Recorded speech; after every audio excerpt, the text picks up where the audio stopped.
The great library of the Enclave contains every book ever written by an Arcadian minstrel, and most others as well. And as books hold great knowledge, our path is clear and we know where to go. So hello everyone and welcome back to the longest journey with Kide and April. So, our next goal was to be heading into the Enclave and to their library. So that's what we're gonna be doing. Interesting looking. Stone wall. Some kind of sandstone, very malleable, but also very vulnerable to the elements. These cliffs probably have huge, naturally formed caves and tunnels. And in those are the Enclave headquarters, I then guess. That's just the way to the city. There's the docks, I guess. Dragon. It's a stone dragon gazing down into the center of the dome like it's guarding the entrance. It's a magnificent piece of work. Well, into the Enclave, I guess. I guess there's nothing else to look at. I don't see anything else, at least. Ooh, that's indeed the dragon. The dragon's mouth is pointing straight down at the middle of the floor. Middle circle. So I guess that's kind of maybe a teleportation path? It's a circular hollow about 20 centimeters across and about 5 centimeters deep. Or do I need something specific? No, there's a bottom hollow, different It's a hollows. small recess about the size of my fist with a thin duct extending from the recess to the circular hollow in the middle of the floor. There are 3 others just like it, arranged with equal distance to each other in a circle and all connected via a duct to the center of the floor. Yeah, that is something that I noticed as well. It's a small recess about the size of my fist with a thin duct extending from the recess to the circular hollow in the middle of the floor. But the stone dragon The just... dragon's mouth is pointing straight down at the middle of the floor. Yeah.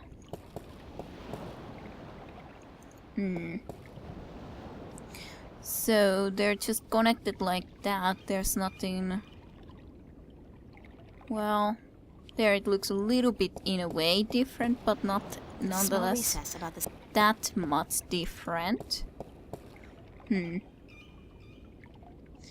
And like, there's no way to exactly circular easily walk in a way that we would just small recess about the go size into of my those fist certain with a ones, thin duct so... extending recess about the size of my fist with a thin duct extending from the recess to the circular hollow in the middle of the floor. I don't think there's any way for us to just like... of course we might need to just go back there and ask him, Adobius, about this. I would assume he would know, though kind of silly that he wouldn't have told us anything of this sort of a situation than before, if there was something specific that we would need to be doing. I almost feel like maybe an offering, but no, there's a downstairs, okay. I didn't notice this before, but there is downstairs here. I wonder what this means though. Well, I'm sure we'll figure something out. Maybe it is a teleportation somewhere. Ooh, is this the person we needed to meet? Don't know, but it's a priest anyhow.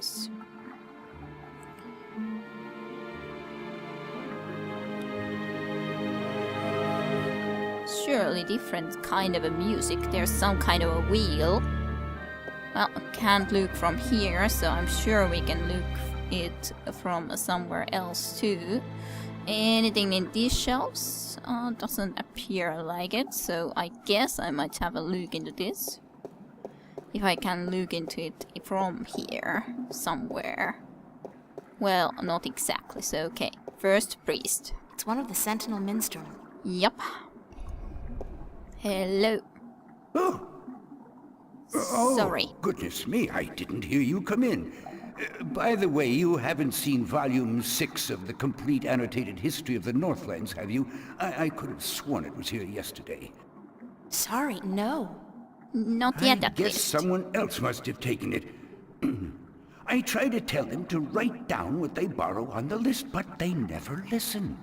Only last week I spent 3 hours searching the entire enclave for the second scripture of the balance, the scripture of song, before I realized that Vestrum Tobias was studying it back in the city.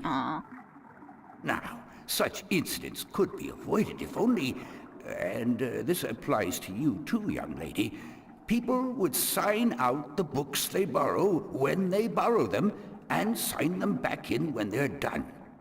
Such a simple procedure. It shouldn't take more than a few seconds to jot down your name and the name of the book you borrow. It makes my job so much easier. Now, which book did you want me to find for you? So, the normal library doesn't seem to be working here as well as in our world, or probably also April's world. Are you Minstrom Yerim? Are you Minstrom Yaren? Yes, of course. What a silly question. How would I know? I don't know you. I am Minstrom Yeren, keeper of the great library of Marcuria. In fact, this is the greatest library of all the Northlands. Perhaps of the entire world. Although they say the Dark People have a library as big, if not bigger, than this one. But of course, we're not allowed anywhere near there. Have you been there? I don't think... What a silly question. Of course you haven't.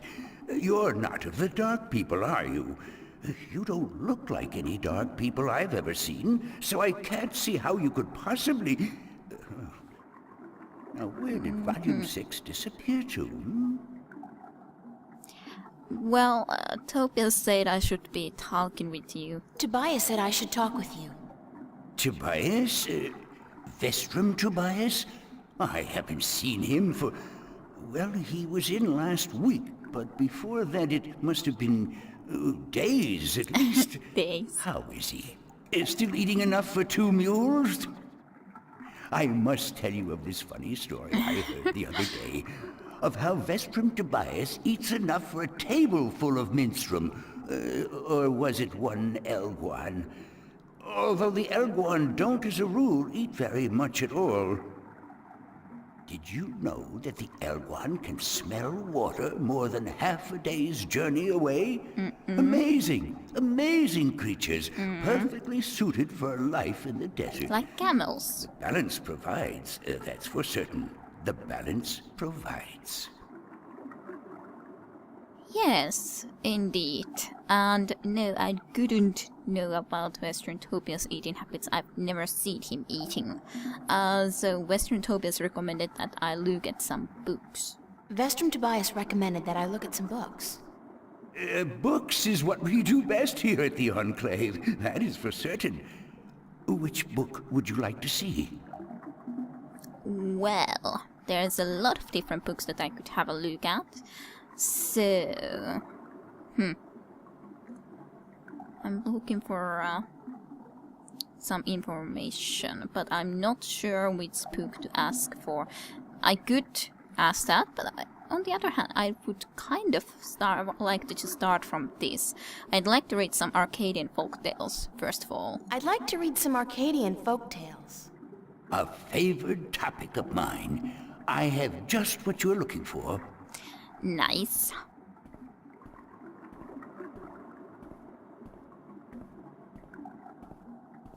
Do we just wait in here? Yeah, apparently so. I was just trying to click and nothing happened, so we'll be waiting for him to be back in here. And after this we can be then asking about something else, but first some folklore. We know so little of this place. I did find something of interest. I'll leave it here for you to read. Yes, thank you. I look like a serving maid. I didn't want to do that, dear April. Book. So, okay, yeah, there's a lot to read. Sadra, the Faithful Five. Sadra was married to a prude of a man named Carrie. He was a bully who drank, cursed, gambled, and beat up his five when he'd lost coins at the cup stable. Still, Still, Sadra treated Kare with respect and care. She fed him when he was hungry, she made his bed and washed his back, and she laid down with him when he told her to. She never complained of her hardships to anyone, even though some days she woke up with bruises all over her body despite her husband's treatment. Sandra was a beautiful woman, with lovely dark hair and green eyes, and men would admire her when she went to the market for food or the town well for water. But none dared approach her, fearing her dangerous husband more than they admired her beauty and grace. People would say, "Poor Sadra, she deserves better than what she has. She is so good and patient even though her husband mistreats her every day." But no one was willing to do anything to free her from her husband, and as they all feared his wrath, she chooses her own path, they would say, and it is not our duty to interfere. Then one day a tall and handsome prince rode into town to visit with the elder council when he spotted Sandra crying 2 heavy buckets. No, not crying, but carrying 2 heavy buckets from the well to her home on the edge of town. He was taken with her beauty and youth, and he jumped down from his horse to help carry her buckets home. On the way he offered Sandra courtship, but when told she was already married, he bowed respectfully and excused himself for acting inappropriately. That night Sandra's husband heard about the prince helping his wife, and after striking her down for letting royalty interfere with her duties, he strode drunkenly, for he had already had his usual fill of dark ale, towards the tavern where the prince and his cohorts were staying. Not sure if that's correctly that I say, but staying when Carrie arrived at the tavern. The prince was eating dinner, and when told Sandra's husband was there to see him, the prince stood and waved the man closer. "I must congratulate you on your good taste in marriage," said the prince. "For your wife is the most beautiful and good-hearted woman I have ever met." And then he offered Carrot the seat and a tall mug of ale. But the angry husband did not appreciate the prince's advances, and he drew a sword and lunged at the prince before his guards could react. The prince was quick and lucky to avoid certain death, and before Gareth would make a second strike, the prince had recovered his sword from where it stood by the wall and stood ready to fight the brute. "Leave him be," called the prince when his guards drew arms and ran to protect their liege. "This is between him and me." Smiling briefly, he nodded his head to Carrie and stood to attention. Obviously, his skill with the sword was formidable. Carrie, a coward at heart, knew that if he fought fairly, he would surely die. And he sheathed his sword and loosened the knife he had tucked up his long sleeve. "My pardon, Prince," said Carré. "My love for my wife is such that I am blinded by jealousy. I offer you friendship and apologies." He extended an open hand to the prince and smiled a proud lizard smile. The prince, unaware of Carré's mistreatment of his faithful wife, smiled back, put down his sword, and extended his own hand. "Your apologies accepted, sir." Then suddenly Carré's knife was in his hand and moving in a blur toward the prince's exposed throat. Had it not been for the quick eye of a nearby guard, who, with the broadside of his sword, struck Carré on the side of his head, the prince would have been dead. The knife carved a deep scar in the prince's shoulder, but did not serious harm. Carré was taken away to the town prison to be judged when the sun rose. His crime was surely punishable by death, especially if Satra would testify to his cruelty in front of the judge. Free of Carré's tyranny, the townspeople now spoke of Satra's suffering by her husband's hand. But Satra would not herself, even now, speak against her husband, and instead of being sentenced to death, Carré was sent away to work the king's mines for 25 years. Taken with her faithfulness, the prince yet again offered Satra courtship, but again Satra declined, for she was still a married woman. Then, 1 year later, Kare attempted to escape the king's mines by killing 2 guards and climbing the walls, but he was shot down with an arrow and died in agony and disgrace. Again, the prince visited Satra's town, bringing condolences and a renewed offer of courtship, and this time Satra agreed. Months later, the prince and Satra were married in a glorious ceremony, and when the old king died, the prince became regent, and Satra his queen. She was as good a queen as the land had ever seen, and she was loved dearly until the day she died. And her funeral was the grandest and most tearful in memory. Okay, so that was the first story. Then there is another one, The Children of the Lake. So, once upon a time there was a village by a lake where no couple had borne a child for 20 years. The villagers were desperate, for without children their village would wither and die, and they turned to their god for help.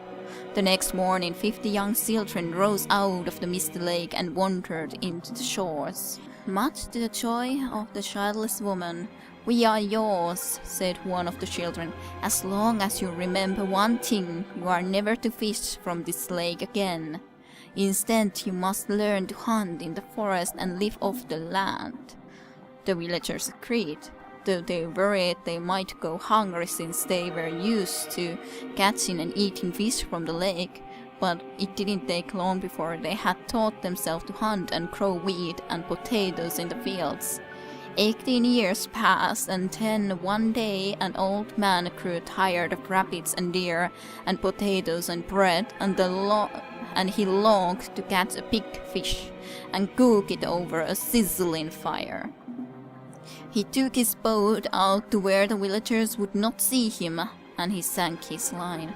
Almost immediately he caught a large trout, but as he was rowing back to shore, he saw the children of the lake wander from their homes back into the dark waters from whence they came.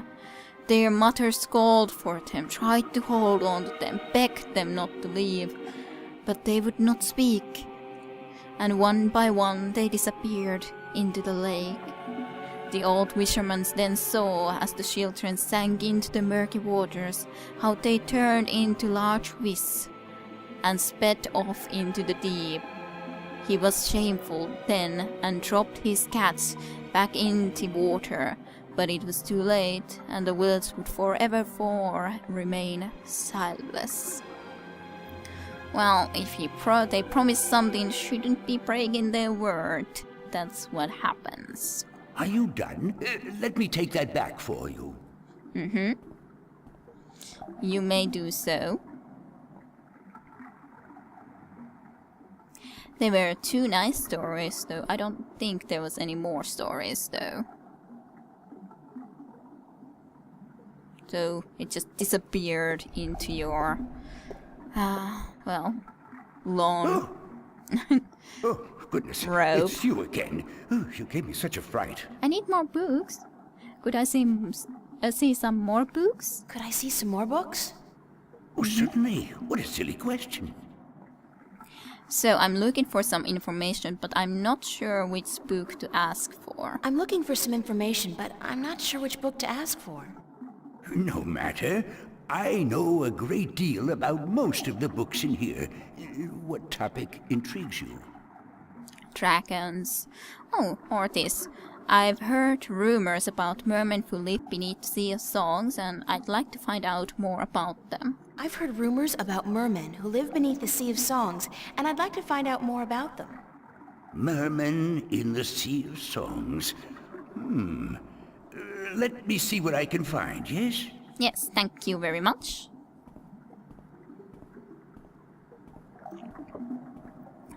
Different shelf. The first book was from here. Now this one. I think at least that it was from here. I would assume so. Well, thank you again. I did find something of interest. I'll leave it here for you to read. Thank you.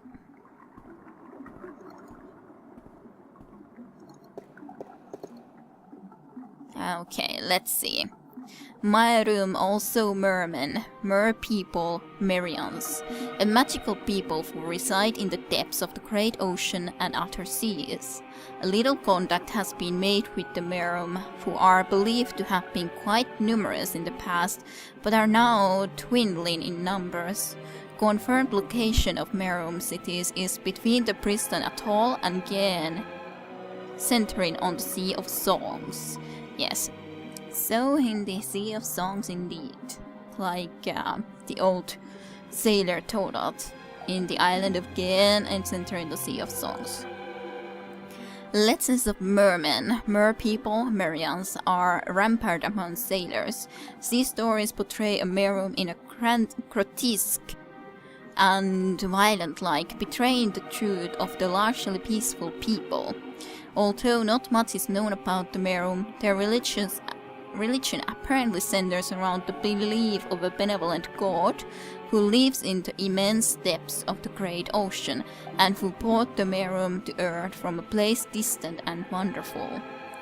Yeah, it is most likely the dragon, and as such, if we find the Merum or the mermen that way, we should be able to find out one of the dragons. Let me take that back for you.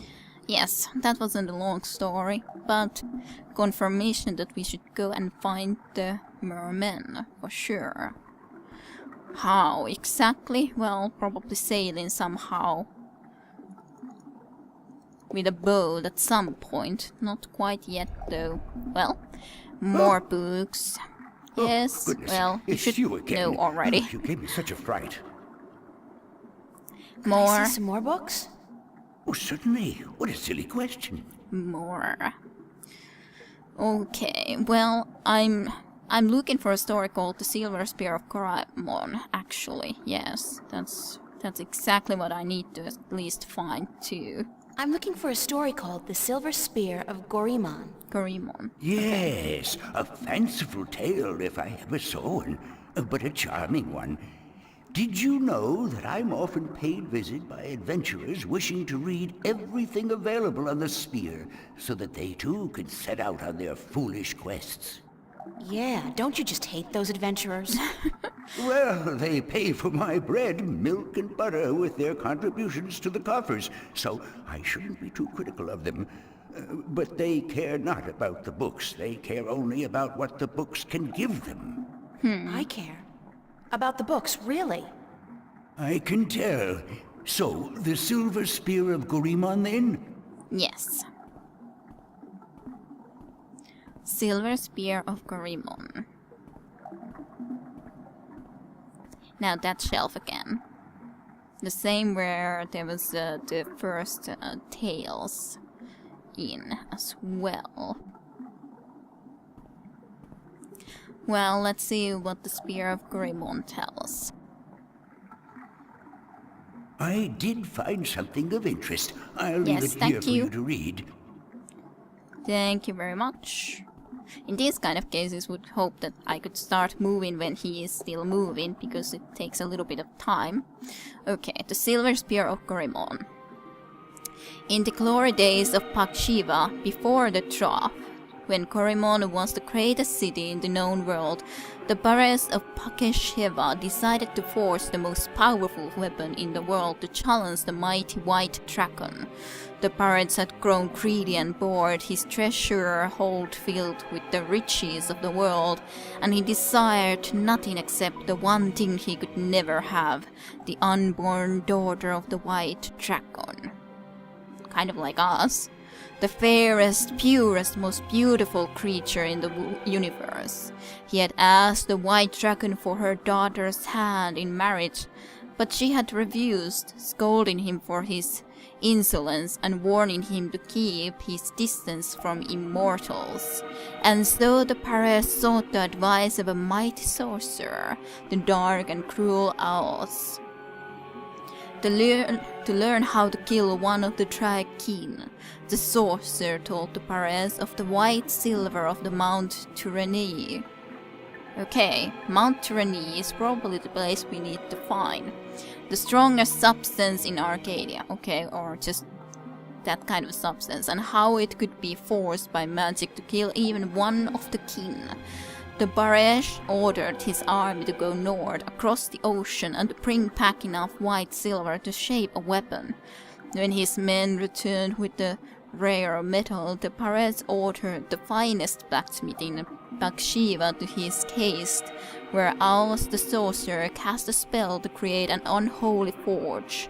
10 days and 10 nights it took before the exhausted blacksmith could present a tall spear to his emperor, but before the spear could be used to kill one of the kin, it had to be bathed in blood. Beheading the poor blacksmith and the soldiers who had retrieved the white silver from Mount Tyranny, the Pares' private pad was filled with their blood. As he dropped the silver spear into the red pad, watched over by owls, a terrible scream erupted, and the stream rose up in a red, foul-smelling cloud. When the stream lifted, the blood was all gone, and the spear was glowing in a deep red color. With the terrible weapon now steady to be wielded, the Pares issued a challenge to the White Dragon to either surrender her daughter to him for marriage or to suffer a painful death at his hand. Enraged, the White Dragon refused him yet again and flew to meet the Pares, his sorcerer, and his 1,000-strong army on the green fields outside Goraemon. Of the magical silver spear she knew nothing, and the Pares kept it wrapped in cloth by his side. "Bring your forces around Pares," warned the White Dragon. "If you do not, I will lay waste to them all." "I wish my men no harm," lied the Pares, "for this is between the two of us." He then rode forward alone and dismounted his horse, but stayed within reach of the spear. The White Dragon landed before him, and she said, "You are brave to face me like this when you know you cannot harm me." Then the Pares raised a hand as if to greet her, but it was intended as a sign to his sorcerer. The terrible owls, who cast the mighty spell to hold the White Dragon while the Pares drew his silver spear.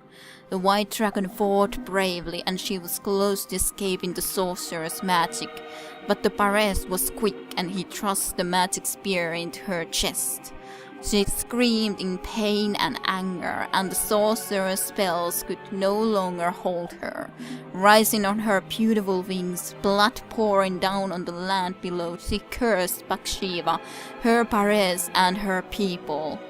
For all a time, wherever the White Dragon's blood fell, the land turned arid and grass became sand. The Pares sent his army to follow the White Dragon and to bring back her egg, but the drought grew, and within days, the once proud empire of Bakshiva was turning into a desert. Then followed a fierce storm that tore across the land for 100 days and nights.